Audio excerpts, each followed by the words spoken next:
بسم اللہ الرحمن الرحیم۔ ابن مسعود رضی اللہ تعالیٰ عنہ سے روایت ہے،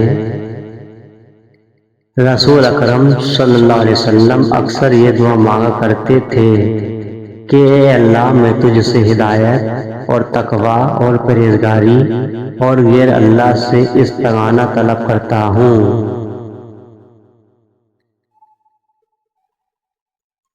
ابن عباس رضی اللہ تعالیٰ عنہ سے روایت ہے کہ رسول مقبول صلی اللہ علیہ وسلم نے فرمایا، دو نعمتیں ایسی ہیں جو قابل رشک ہیں، ایک تندرستی، دوسری فرصت۔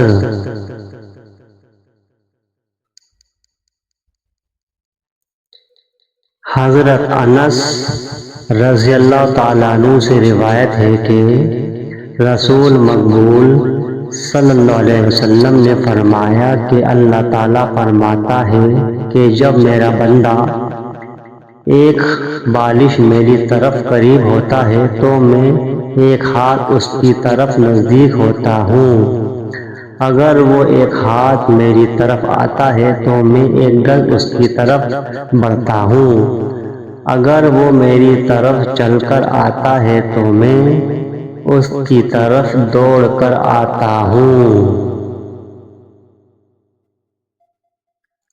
پلیز ہمارے چینل کو سبسکرائب کریں۔